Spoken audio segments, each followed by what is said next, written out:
제가 예전에 TV 프로그램 가운데 그 장사 천재 백사장이라는 프로그램을 본 적이 있습니다.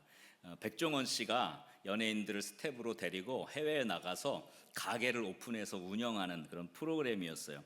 보니까 참 배울 게 많더라고요. 그 가게를 하나 오픈하는데 그 가게를 사람들이 4초 지나가는 거예요. 근데 4초 동안 이 가게를 들어가고 싶다라고 생각이 들도록 음식을 배열하는 것부터 시작해서 조명을 어디에다 집중해서 비추고 그 문 틈으로 보이는 시각을 어떻게 뭘 보이게 해야 여기 들어가고 싶다 하는 것들을 하는데 확실히 전문가는 다르더라고요. 거기에서 많은 사람들이 결국은 그 가게에 호기심을 갖고 들어왔다가 거기서 주는 그 맛있는 음식을 먹고 이 가게가 정말 음식이 맛있구나, 그렇게 하는 그 과정들을 이제 담아내는 거거든요. 교회도 생각해 봤어요. 교회도 마찬가지인데 사실은 예수님을 모르는 사람들, 불신자들은 교회 뭐 말씀이 어떤지, 교회 뭐 찬양이 어떤지 전혀 관심이 없어요. 모르죠. 뭐 은혜도 모르고 말씀도 모르고 성경도 모르고 예수님도 모르는데 이 교회를 한번 가보고 싶다라고 할 수 있을 만큼 우리가 교회를 매력적으로 만드는 게 참 필요하겠다, 이런 생각이 들었습니다. 왜냐하면 우리는 너무 익숙한데 아닌 사람들에게는 익숙치 않은 거예요. 외국인들에게는 그 한식이 익숙치 않은 거예요. 근데 들어와서 일단 들어오게 해야 되잖아요. 먹어봐야 되잖아요. 근데 그것들을 할 때까지의 그 장치가 굉장히 전문적이었다는 생각을 제가 들었어요. 그래서 사실은 가게 하나를 오픈해도 어떻게 하면 사람들이 이 가게로 올까, 내가 준비한 것들을 잘 먹고 이것들을 또 소개할 수 있을까, 이걸 고민하면서 하는데 사실 교회가 그렇게 안 한다는 것은 너무 좀 아니란 것이 아닐까, 이렇게 생각을 해봅니다. 수많은 예수님을 모르는 사람들이 교회로 들어올 수 있도록 또 우리가 그런 마음 자세, 또 전문가적 기질을 가지고 교회야말로 정말 모든 사람들이 한번 와보고 싶은 곳이 될 수 있으면 좋겠다, 이렇게 생각했습니다. 아멘입니까? 그래서 우리가 불신자들을 바라보는 눈이 좀 달라져야 돼요. 그들은 잠재적인 고객이죠. 우리 어떻게 보면 커스터머 한 명에 그냥 맛보고 지나가는 사람으로 끝나는 게 아니라 교회는 세상에 장사하는 수준이 다른 거잖아요. 영혼이 구원받으면 완전히 달라지는 거잖아요, 인생이. 그런데 우리 교회가 그런 걸 안 한다는 것은 참 안타까운 일이다, 이런 생각을 하면서 제가 그걸 또 봤어요. 근데 거기서 제가 또 중요하게 여겼던 건 뭐냐면 이 백종원 씨가 음식을 이제 주방을 하는데 그 밑에 그 탤런트 중에 이장우 씨라고 하는 분이 그 옆에서 계속 오랫동안 그 일을 도우면서 배운 거예요. 아주 굳은 일부터 다 도맡아서 하는 겁니다. 그런데 이제 그 가게가 그렇게 해서 장사가 잘 돼가지고 분점을 내게 됐어요. 분점을 내서 백종원 씨는 그 분점으로 갔고 그 본점을 이제 이장우 씨에게 맡긴 거예요. 너가 주방장 역할을 하고 이 가게를 운영해라. 처음 이제 점장의 역할을 맡으니까 얼마나 부담이 됐겠어요. 그런데 이전에 배웠던 대로 음식을 만들고 조리를 하고 소스를 만들어내고 이렇게 해서 음식을 냈는데 거기 온 사람들이 음식이 너무 맛있다 그러는 거예요. 그러면서 어떤 한 사람은 백종원 씨를 아는 거예요. 자기 한국에 있었었는데 유명한 사람이고 이렇게 마치 백종원 씨가 만들었다고 생각할 정도로, 실제로는 백종원 씨가 만든 게 아니라 이장우 씨가 만들었는데 너무 칭찬하면서 너무너무 맛있다고 그러고 칭찬하고 가는 그런 장면을 봤습니다. 어떻게 그렇게 될 수 있었을까? 그거는 이장우 씨가 백종원 씨 옆에서 지식으로 이거는 이렇게 큰 술은 이렇게 담고 뭐 이건 이렇게 하고 그 다음에 뭐 비율은 이렇게 하고 이렇게 이론으로 배운 게 아니라 뭐예요? 몸으로 배운 거예요. 그러니까 이론으로 배워서 그 역할을 한 게 아니라 몸으로 배워서 그걸 그대로 할 수 있는 뭘 갖춘 거예요? 능력을 갖추게 된 거예요. 능력치가 올라간 거예요. 저는 이것을 제자화라고 생각을 했어요. 이게 진짜 제자구나, 이렇게 제자가 되는구나, 그걸 제가 깨달았습니다. 그 가운데 한 에피소드가 있었는데요. 한 손님이 왔습니다. 음식을 시켰어요. 메뉴를 시켰는데 원래 그 메뉴는 매운 음식이 아니에요. 그런데 그 손님이 물어봅니다. 이걸 좀 맵게 해서 먹고 싶은데 가능하겠습니까? 그래요. 그럼 보통 이 메뉴는 원래 매운맛이 아니거든요, 이걸 드시든지 아니면 매운 걸 시키시든지 이렇게 나가는데, 그걸 그 스텝이 와서 그 이장호 씨에게 물어봐요. 손님이 이거 맵게 해달라는데 어떡하죠? 그랬더니 조금 생각하더니 된다고 말씀드려, 딱 그러는 거예요. 그러더니 막 찾아요. 그러더니 막 고추기름 꺼내고 뭐 하더니 막 해서 매운 소스를 만들어서 거기다 쫙 해서 내갔는데 그 음식을 맛보고 너무너무 감동을 해서 어떻게 또 이렇게 해줬냐고 그런 장면이 나와요. 제가 거기서 두 가지를 깨달았어요. 이 제자라는 게 이렇게 되는구나를 깨달았는데, 첫째는 뭐냐면요, 그 손님이 매운 걸 만들어 달라는 요구를 받았을 때 안 된다라고 하지 않았던 거는 사실 그 전에 오래전부터 그 백종원 씨랑 옆에서 뭐합니까 보조로 계속 그렇게 밑에 있을 때 그걸 봤어요. 안 된다고 하지 않아요. 그래? 안 될 게 뭐 있어? 해보지. 그러더니 매운 소스가 없었거든요. 어떻게 하는지를 보고 배운 거예요. 고추기름을 꺼내고 뭘 꺼내서 하니까 그 매운 소스가 만들어지는 것을 전에 경험을 하고 보고 배운 게 있었던 거예요. 그러니까 딱 떠오른 거죠. 그렇지, 이때는 이렇게 해야지. 그걸 만들어낸 겁니다. 중요한 건 뭐냐면, 첫 번째는 손님이 원하는 대로 만들어 보겠다는 정신이에요. 이거 너무 중요하다고 생각했어요. 보통은 안 된다 그러잖아요. 그런데 안 된다고 하지 않고, 제가 그랬잖아요, 인류는 안 된다는 말을 안 한다 그랬잖아요. 어떻게든 해보겠다, 어떻게든 만들어 보겠다고 하는 그 정신이 바로 인류 정신이다, 이런 생각을 하게 되었습니다. 그러니까 보통을 넘어가는 거예요. 그러니까 대가가 되는 거예요. 그러니까 한 일가를 이루는 겁니다. 또 하나 제가 여기서 깨달은 게 뭐냐면, 그러면 어떻게 이 매운 소스를 만들 수 있었을까? 그것은 전에 백종원 씨 옆에서 백종원 씨가 그대로 했던 것을 배웠기 때문에, 그걸 옆에서 겪는 줄로 이렇게 하는구나를 체득했기 때문에 한 거예요. 그러니까 단순한 지식으로가 아니라 실제 상황에서 이전에 배우고 경험했던 것에서 이 소스를 만드는 그것이 나왔다는 겁니다. 그러니 몸으로 이식을 받은 거예요. 두 큰술 반에 뭘 넣고 이렇게 이론으로 배운 게 아니라 옆에서 이때는 이렇게 하고 이럴 때는 저렇게 하고 하는 것을 실제로 체득했어요. 그러니까 지식이 아니라 도제처럼 현장에서 몸으로 배우고 익히는 것, 저는 그것이 제자화다, 이렇게 생각을 합니다.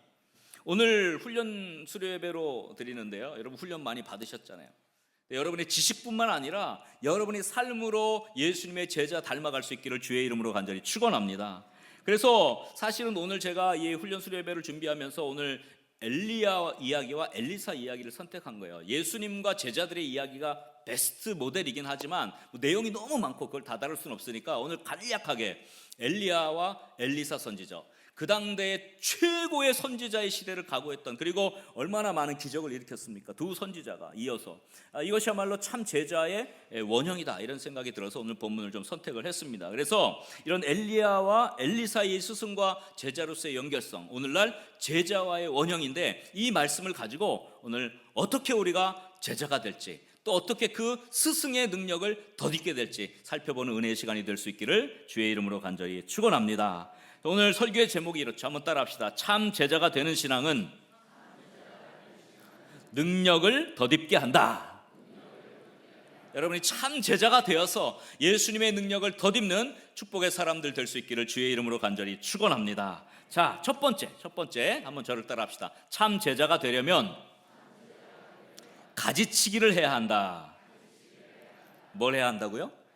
가지치기가 필요하다는 거예요. 자, 제가 그 밑에 좀 써놨죠. 참 제자는 자신이 가지고 있는 것들을 뭐 하는 과정이 필요하다는 거예요? 정리하고 잘라내는 과정을 거쳐야 해요. 제자가 된다는 것은 자기의 것들을 정리하는, 자기의 것들을 가지를 쳐내는 과정을 겪어야만 제자가 될 수 있다는 겁니다. 앞에서 제가 잠깐 얘기했던 그 이장우 씨가, 원래 이장우 씨도 요리를 좋아하는 사람이에요. 지금 아마 가게도 냈을 겁니다. 가게가 굉장히 잘 된다고 하는데 요리를 좋아하는 사람이에요. 근데 자기 스타일대로 했으면 백종원 씨가 맡겨준 그 가게를 그렇게 운영할 수 없었을 거예요. 망했을 수도 있겠죠. 근데 백종원 씨 그대로 배워서 어떻게 하는 거예요? 그 음식을 만들어낸 거거든요. 그러려니까 어떻게 했어요? 자기의 이전에 있었던 레시피를 다 버렸어야 됐어요. 이 음식을 만들 때 나는 이렇게 했는데 거기다 이걸 넣어서 이런 식감을 만들어내네? 이렇게 하려니까 자기 옛날 걸 다 버려야만 새로운 거를 습득할 수 있게 된 거예요. 그래서 그 과정을 거치는 게 중요하다는 것을 알려주고 있는 거죠. 유명한 도예가인 안게 사빈 피터라는 분이 있습니다. 이분이 서구 사회에서 굉장히 유명한 도예가인데, 이분은 더 나은 도자기를 빚고 싶었어요. 그래서 그 당시에 일본의 대가로 불렸던 그 시바타 마사키라고 하는 분 밑에서 좀 자기가 도자기를 더 잘 빚었으면 좋겠다 배우기를 원해서, 그래서 비행기를 타고 일본으로 날아갔습니다. 날아가서 그 밑에 도제가 돼서 수련을 받기를 원했어요. 아마도 수련 생활만 해도 4년은 좋게 걸릴 그런 일들이에요. 그런데 그 가정에서 허드렛 일부터 하기 시작한 겁니다. 그래서 모든 것들을 차근차근 합니다.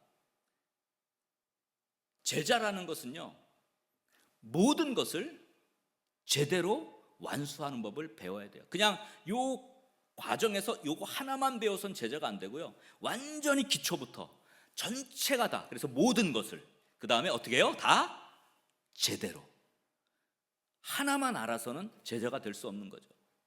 이걸 배워야 되는 거예요. 그래서 수년 동안 도제로 스승 옆에서 보고 익히고 또 심부름도 하고, 그렇게 꾸준히 일을 하면서 비로소 스승의 도자기를 따라 빚을 수 있게 되는 거예요.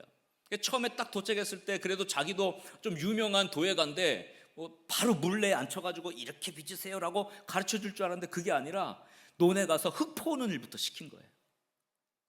논에 가서 흙을 좀 퍼오십시오. 흙을 퍼옵니다. 이 흙을 빚을 수 있게 물을 좀 길어 오십시오. 그리고 물을 부으십시오. 그 다음에 점성이 있도록 점토를 만드는 이 일만 수개월이 걸렸어요. 도자기에 앉아서 도자기를 빚기는커녕 그냥 허드렛 일 같은 것만 한 거예요. 그런데 시간이 지나면서 어떤 흙을 골라야 될지, 그리고 거기에 어느 정도의 양으로 물을 섞어야 이게 정말 잘 되어진 도자기의 재질의 점토가 될지, 그리고 이걸 어느 정도 반죽하고 압을 넣어야 이게 탄탄하게 이 도자기가 될 수 있는 점성을 갖게 된, 이런 거를 그 수개월 동안 완전히 바닥부터 다시 배우게 된 거예요. 그걸 깨닫게 돼요. 그래서 이전에 자기가 생각했던 흙을 선택하는 방법, 빚는 방법, 비율을 하는 방법, 이게 모두 다 정리가 되고 완전히 세팅이 새로 된 거예요. 그러면서 그 대가인 시바타가 이 안개 피터에게 이런 이야기를 합니다. 여기서는 삶과 일이 구분되지 않는다네. 일상에 하잘것없는 활동을 수행하는 방식이 작업에 그대로 녹아 들어가는 것일세. 그렇게 얘기합니다. 멋진 도자기를 앉아서 착 빚을 줄 알았죠. 그러나 그렇지 않아요. 제일 시작은 흙을 고르는 데부터 있는 거예요. 그게 안 되면 절대로 좋은 도자기가 나올 수 없다는 것을 깨닫게 된 겁니다. 그래서 오랜 시간이 지나고 물레에 앉아서 정말 자기가 생각할 수 없는 놀라운 도자기를 빚게 되는 것이죠. 근데 그 시간이 지난 다음에 그 시바타 씨의 그 아내 되는 분이 그 안개 피터에게 이런 이야기를 해요. 당신이 처음 왔을 때는 가지가 굵직한 다 자란 나무 같았어요. 그러니까 이미 나무가 다 자라가지고 가지가 굵은 가지가 막 있어가지고 더 이상 새로운 가지가 자랄 수 없는 상태였어요. 그래서 뭔가 새로운 것이 자라도록 가지치기를 했어야 했죠. 이렇게 얘기합니다. 나는 이미 이 정도 완성됐고 나는 이 정도 할 수 있어. 그것에서 자기 기존의 것들을 가지쳐내지 않으면 진짜 본인이 원하는 최고의 도예가의 경지, 새로운 가지가 나지 않는다는 것을 이야기하고 있는 것입니다. 오늘 본문에서 당대 최고의 선지자였던 엘리야의 뒤를 이어 또한 선지자의 부흥시대를 열었던 엘리사로 이어질 때 이 엘리사가 했던 일을 우리는 유심히 살펴볼 필요가 있습니다. 오늘 본문 말씀 한번 보십시오. 열왕기상 19장 19절에 보면 이제 엘리야가 사밧의 아들 엘리사를 이제 만나러 갑니다. 근데 엘리사가 뭐 하고 있었습니까? 12겨릿소를 앞세우고 밭을 갈고 있었어요. 그리고 맨 마지막 12째 겨릿소와 엘리사는 같이 있었습니다. 그래서 엘리야가 가서 엘리사에게 어떻게 했다 그랬어요? 그 겉옷을 그 위에 던졌어요. 겉옷을 던졌다는 것은 내가 너를 후계자로 삼겠다는 의미야. 겉옷은 능력을 상징하는 것입니다. 그래서 왜 미스코리아가 짜잔 짜자잔 짠 나오면 전임 미스코리아가 어떻게 해요? 왕관을 넘겨주고 이 가운을 넘겨주죠. 그게 권위를 넘겨주는 거예요. 그러니까 엘리야가 자기의 겉옷을 딱 던졌다는 것은 엘리사에게 내 제자가 되라, 내 권위를 넘겨주겠다는 거예요. 그래서 20절에 보니까 어떻게 했어요? 엘리사가 그가 어떻게 해요? 소를 버렸어요. 소를 버렸어요. 자기의 지금 농사꾼으로서의 경험 버린 겁니다. 그 다음에 엘리야에게 달려가서 이렇게 얘기하죠. 나를 내 부모와 입맞추게 하소서. 무슨 말이에요? 가족들과 결별하겠다는 거예요. 가족들에게 나는 이제 엘리야를 따라가겠습니다. 이 터전을, 본토를, 친척을, 고향을 떠나겠습니다. 이렇게 얘기하는 거예요. 그리한 후에 내가 당신을 따르리다. 그러니까 엘리야가 돌아가서 내가 너에게 어떻게 행했느냐 이렇게 말하고 21절에 보니까 이렇게 얘기하죠. 한번 다 같이 읽어보겠습니다. 엘리사가 그를 떠나 돌아가서 한 겨릿소를 가져다가 잡고 소의 기구를 불살라 그 고기를 삶아 백성에게 주어 먹게 하고 일어나 엘리야를 따르며 수종 들었더라. 자, 결국 엘리사는 어떻게 했어요? 자기의 소를 잡아서, 그것으로 여기서 자세히 나오지 않지만 그 당시에 소를 잡아서 나눠 먹을 때는 이게 화목제로 드려져야 하는 겁니다. 그래서 하나님 앞에 제사를 드려서 그 고기를 다 나눠줘 버렸어요. 더 이상 밭가는 소를 하지 않은 거죠. 그리고 자기가 가지고 있는 농기구, 이건 내 스페셜한 나의 직업이잖아요. 이것을 불살라 버리고 그 다음에 엘리야를 따르게 되는 모습을 봅니다. 여기에서 엘리사는 엘리야의 제자가 되기 위해서 자기가 가지고 있었던 인간관계, 자기가 가지고 있었던 옛날 습성, 자기가 갖고 있던 어떤 농사의 기술, 이 모든 것들, 심지어는 소까지, 농기구까지 불사른 것은 재산까지 정리한 거예요. 이것은 가지치기입니다. 가지치기가 안 되면 새롭게 다른 가지가 날 수 없어요. 엘리사가 자신의 것들을 내려놓지 않고 정리하지 않으면 결코 엘리야의 뒤를 따라갈 수가 없고 엘리야의 제자가 될 수 없는 겁니다. 그러므로 제자가 된다는 것은, 말씀으로 제자화가 된다는 것은 뭐냐 하면 지금까지의 신앙 습관, 지금까지의 내 생각, 내 기준, 이것들을 다 정리하고 가지치기를 해서 뭐 하는 거예요? 새롭게 시작해야만 가능한 것입니다. 아멘입니까? 새로워지는 거예요. 이전 것은 지나갔으니 보라, 뭐가 됐다고요? 새 것이 돼야 됩니다. 그런데 제자가 된다고 하면서 옛날 습관 그대로, 옛날 게으른 습관, 옛날에 내가 가졌던 탐심과 욕심, 세상에서의 갖고 있던 가치관, 이런 거 다 가지고 그대로 있으니 어떤 변화가 일어나겠습니까? 이것들을 정리하는 게 필요합니다. 예수님의 제자들은 그들이 살던 방식과 완전히 다른 방식을 취했어요. 세리로 살았던 마태도 새로운 방식을 취했고, 어부로 살았던 베드로, 안드레, 야고보, 요한도 다 그 어부의 것을 놓고 새로운 방식을 살았고, 젤료딘 시몬, 뭡니까? 그 당시에 로마를 정복시키고자 했던 그 열심당원이었던 시몬도 자기의 삶을 다 내려놓고 예수님을 뒤를 따르면서 완전히 삶을 바꿔봐요. 이 가지치기가 되지 않으면 안 돼요. 그래서 베드로가 이렇게 얘기하죠. 마가복음 10장 28절에 보소서 우리가 어떻게 해요? 모든 것을 버리고 주를 따랐나이다. 이게 제자죠. 제자는 가지치기를 해야 돼요. 버리지 않으면 제자가 될 수 없는 거예요. 예수님께서 이 제자들을 변화시키셔서 세상을 바꾼 거예요. 그러면서 주신 명령이 바로 이거죠. 마태복음 28장 19절에 보면 모든 민족으로 뭘 삼으라 그랬어요? 제자를 삼으라 그랬잖아요. 이게 예수님의 지상명령이야. 모든 민족으로 성도를 만들어라고 하지 않았어요.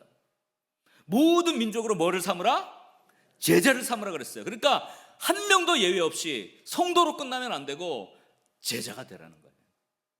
훈련받고 제자가 되어야 예수님의 지상대명에 순종하는 것이 되는 거예요. 교회의 목표는 제자화입니다. 그래서 결국 제자들은 예수님을 따르는 동안 자기들이 가지고 있던 큰 가지들을 다 잘라냈어요.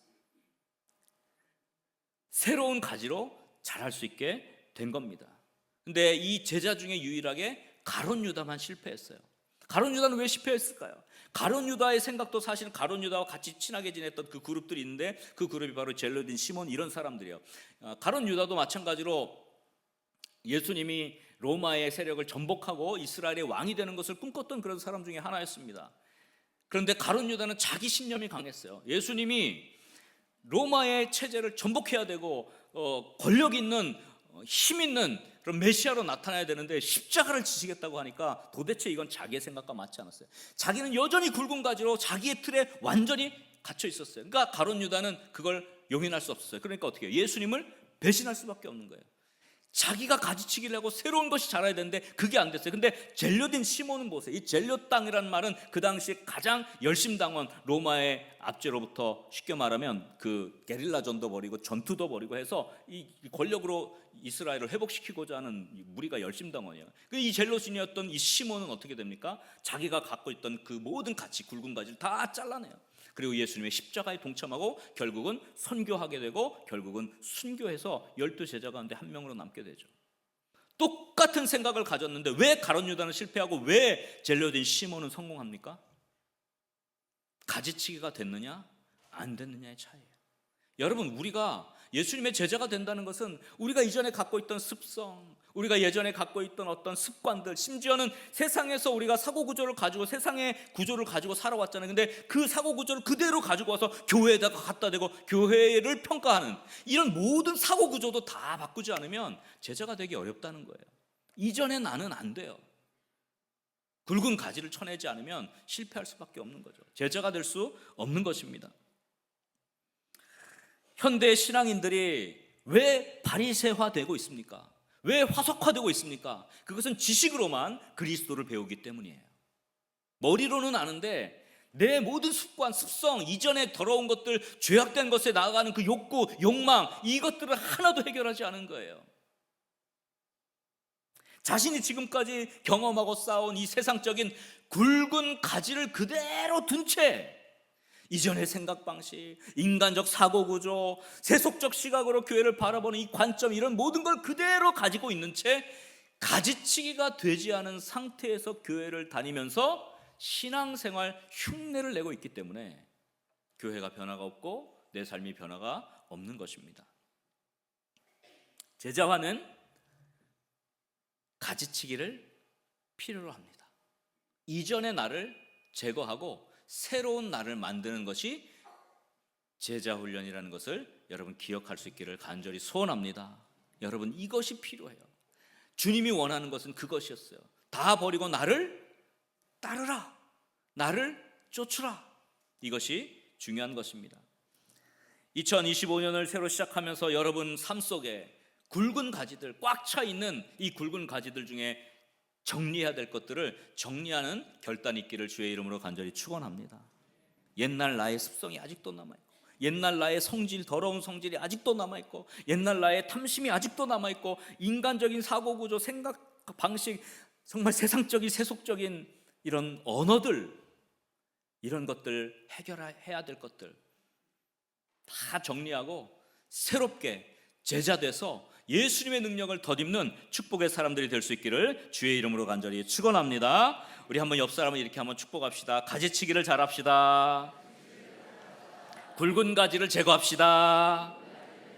그래야 새로운 가지가 납니다. 할렐루야. 바라기는 우리 거룩한 문 성문교회 믿음의 영가족들 한 분 한 분이 그냥 성도로 끝나지 않고 모두 다 제자 될 수 있기를 주의 이름으로 간절히 축원합니다. 그러려면 여러분 가지치기를 잘해야 돼요. 내가 갖고 있는 것 중에 정말 올해 하나는 이 습관은 내가 하나님께 나아가는 것 방해하는, 이건 내가 정리하겠다고 하는 것을 딱 정리해서 새로운 가지가 솟아나고 그것을 통해서 새롭게 되는 은혜가 넘쳐날 수 있기를 주의 이름으로 간절히 축원합니다. 자, 두 번째 한번 저를 따라 합시다. 참 제자가 되려면 수종드는 자세를 지녀야 한다. 두 번째는 수종드는 자세입니다. 수종드는 자세. 참 제자는 스승의 모습을 담기 위해서, 스승이 가지고 있는 그 모든 것들을 자기 걸로 만들기 위해서 뭘 해야 됩니까? 곁에서 수종드는 과정을 거쳐야 돼요. 이렇게 안 하면 그 스승의 것이 내 것이 될 수가 없어요. 그 능력을 내가 덧입을 수가 없어요. 그래서 곁에서 수종드는 것부터 시작하는 게 중요합니다. 유대인들은 이 방식을 늘 택해요. 그래서 어려서부터 아버지 곁에서 아버지가 어떻게 성전에 가서 제사를 드리는지, 제사의 제물을 어떻게 고르는지, 제사의 제물을 고르는 방법을 같이 보고 공부하고, 그 다음에 제사의 제물을 어떻게 잡아서 준비하고, 어떻게 하나님을 섬기는지, 어떻게 토라를 읽고 어떻게 하나님 앞에 기도하는지, 이거를 어려서부터 옆에서 보고 배운 거예요. 이걸 가르친 게 아니야. 1번 토라를 읽을 땐 이렇게, 2번 찬송을 올려드릴 땐 이렇게, 3번 제사를 드릴 때 제물은 이렇게 골라, 이렇게 배운 게 아니에요. 그냥 삶에서 늘 데리고 다니면서 곁에서 배운 거예요. 여러분, 기도 잘하고 싶으면 기도 잘하는 분 옆에 붙어 있으면 돼요. 찬양 잘하고 싶잖아요. 그럼 찬양 잘하는 사람 옆에 붙어 있어 보세요. 이 사람이 어떻게 찬양을 잘하게 되는지를 배우게 돼요. 그거는 이론으로 되는 게 아니에요. 엘리사는 엘리야의 제자가 되고 그의 능력을 덧입기 위해서 두 번째로 했던 게 있어요. 그게 바로 수종 드는 거예요. 오늘 본문 21절에 다시 한번 나오죠. 그래서 맨 마지막에 보니까 그 고기를 다 삶아서 백성들에게 나눠주고 농기구는 다 불살라버리고 그 다음에 어떻게 했습니까? 맨 마지막에 노란 글씨로 엘리야를 따르며 못했다고요? 수종 들었더라 그랬어요. 수종 들었더라. 이 말은 뭐예요? 시종이 되었다는 뜻이에요. 모세의 후계자였던 눈의 아들 여호수아는 성경에 보면 모세의 시종이었다 그래요. 그 말은 뭐예요? 수발을 다 들었다는 거예요. 물을 떠다 드리고 항상 그의 텐트 안에 들어가서 그와 대화하고 뭘 한 가지라도 그 곁에서 늘 섬기다 보니까 그것들을 받게 된 거죠. 사실 모세가 80살에 부름을 받았을 때 눈의 아들 여호수아의 나이는 54세였어요. 적은 나이가 아니에요. 어린 청년이 아닙니다. 다 큰 장성한 사람이에요. 근데 여호수아가 모세의 시종이 됐다는 건 뭐예요? 그의 제자가 됐다는 거. 그래서 그가 모세가 죽고 난 후에 이스라엘을 영도에서 가나안 땅으로 들어갈 수 있게 한 거예요. 그냥 되는 것은 아무것도 없는 것입니다. 엘리사가 엘리야의 부름을 받았을 때 그는 엘리야의 시종이 됩니다. 수종을 듭니다. 엘리야가 가는 곳마다 따라다녔고 엘리야가 하는 것을 다 보았고 엘리야가 어떻게 하는지를 늘 옆에서 보고 배운 사람이 엘리사였습니다. 그는 엘리야 닮기를 목표로 하고 살아갔던 사람이었습니다. 엘리야가 승천할 때가 되었어요. 그때 엘리야를 따르는 많은 제자의 무리가 있었거든요. 성경 오늘 다 자세히 볼 수는 없지만 이 성경 말씀의 배후에 보면 다 그런 내용이 나와요. 그래서 엘리야가 승천하려고 하니까 제자들은 너희들은 여기서 머물러라 그렇게 얘기합니다. 다른 제자들이 머물렀는데 엘리사는 나는 끝까지 당신의 뒤를 따르겠습니다. 당신이 있는 곳에는 내가 있습니다. 그래서 할 수 없이 또 데리고 그 다음 따라쳤어요. 갔는데 이젠 여기서 너 머물러. 나는 이제 저기 가서 승천해야 되니까 안 됩니다. 나는 끝까지 엘리야 선지자님 곁에 있겠습니다. 끝까지 있는 거예요. 그래서 결국은 승천하는 그 자리까지 쫓아간 한 명이 있는데 그게 누구예요? 엘리사예요. 여러분, 그래서 이 사람이 이 엘리야의 능력을 받는 거예요. 그 곁에서 끝까지 있는 사람, 예수님 곁에 끝까지 있는 사람, 그 사람들이 능력을 덧입고 주님의 역사를 경험하게 된 줄 믿으시기 바랍니다. 그래서 열왕기하 2장 8절에 그 내용이 나오죠. 엘리야가 겉옷을 가지고 말아서 물을 탁 치니까 물이 쫙 갈라졌어요. 그래서 두 사람이 마른 땅으로 건넜어요. 그리고 9절에 보니까 이제 엘리야가 엘리사에게 이렇게 말합니다. 나를 내게서 데려감을 당하기 전에, 이게 중요한 거죠. 내가 내게 어떻게 할지를 구하라. 여기서부터 나오는 거예요. 끝까지 있는 사람이 이걸 받는 거예요. 그래 엘리사가 뭐라 그래요? 당신의 성령이 하시는 역사가 어떻게 해요? 갑절이나 내게 있게 하소서 그랬어요. 갑절의 영감을 받습니다. 엘리야가 하늘로 승천해 올라가는데 그의 겉옷이 떨어져요. 그래서 엘리사 그 겉옷을 딱 받아들고 제일 먼저 한 일이 뭐냐면요, 제가 성경에 오늘 다 읽지는 않았지만 엘리야가 했던 대로 그 물을 그걸로 탁 쳤더니 물이 쫙 갈라져서 그걸 건너는 것부터 시작해요. 스승과 똑같이 해요. 얼마나 놀라운 일입니까? 여러분, 곁에서 배우는 거예요. 곁에서 수종 들면서 배우는 거예요. 이론적인 책을 갖다 놓고 배우는 게 아니라는 것입니다. 예수님의 제자들도 마찬가지로 예수님과 같이 생활하면서 예수님의 삶, 예수님의 그 언어, 예수님의 성품, 예수님의 하시는 그 놀라운 것들을 곁에서 보고 배운 거고 점점 그것 때문에 능력을 덧입게 된 것입니다.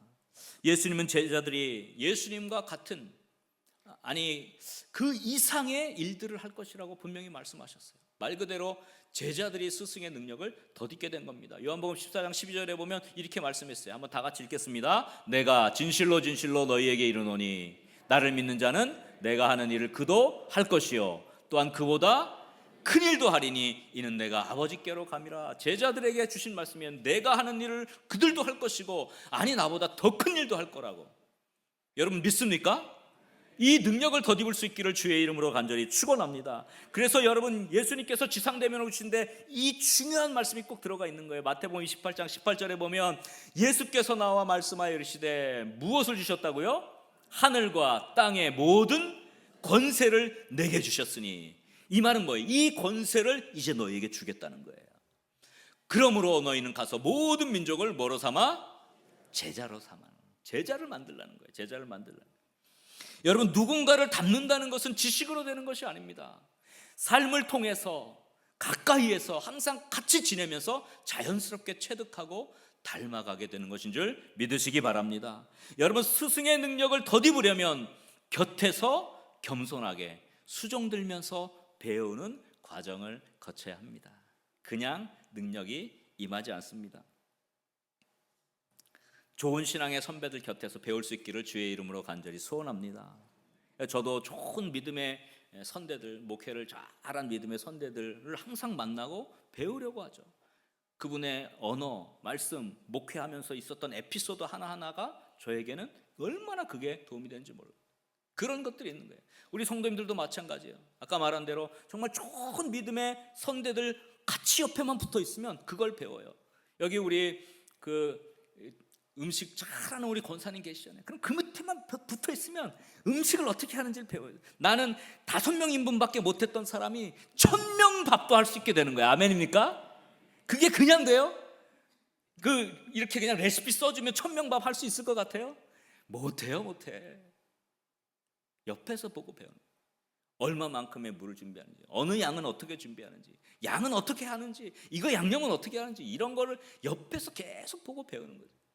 그것이 후대들에게 넘겨지면 더 그 선대들이 했던 좋은 것들을 내가 받아서 또 내가 그 능력을 가지고 섬기게 되고 또 누군가 내가 그런 것들을 옆에 가르쳐 줄 수 있게 되고, 이렇게 해서 세대가 계승이 되는 거예요. 그래서 교회가 계속해서 은혜 가운데 부흥되게 되는 줄 믿으시기 바랍니다. 이런 교회가 되어야 좋은 교회를 넘어 위대한 교회로 갈 수가 있는 겁니다. 그저 나 혼자 끙끙대고 끝나서는 안 되는 것이죠.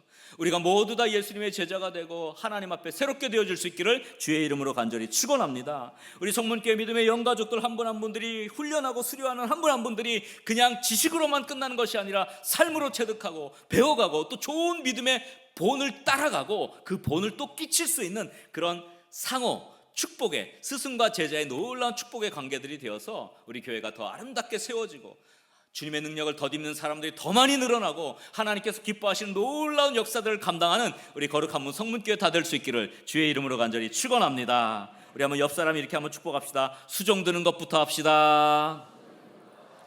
겸손하게 배워갑시다. 능력을 덧입읍시다. 할렐루야. 우리 이 시간에 마지막 좀 결론을 하고 우리 함께 주님 앞에 우리 준비한 우리 훈련 받은 분들이 준비한 찬양을 듣겠는데요. 여러분, 2가지 꼭 기억하십시오. 제자가 되기 위해서는 첫 번째, 가지치기를 잘해야 된다. 올 한 해 여러분들이 정리해야 될 것 있으면 적어도 1가지 굵은 가지를 정리하십시오. 그래서 거기에 새로운 가지가 날 수 있도록 그렇게 할 수 있기를 간절히 소원합니다. 또 하나는 수종드는 자세를 배우는 것입니다. 여러분, 좋은 믿음의 선배들 곁에 머무십시오. 좋은 목장장, 좋은 셀리더 옆에서 배우십시오. 어떻게 섬기는지, 어떻게 신방하는지, 어떻게 위로하는지, 어떻게 기도하는지 배우십시오. 옆에서 보고 배운 대로 여러분이 그 능력을 습득할 수 있게 돼요. 그래서 우리 모든 거룩한 문 성문교회 안에 성도님들 한 분 한 분들은 모두 다 예수님의 제자가 되고 또 우리 교회를 아름답게 세워가고 좋은 교회를 넘어 위대한 교회로 가는데 우리 모두가 쓰임받는 은혜가 있기를 주의 이름으로 간절히 축원합니다.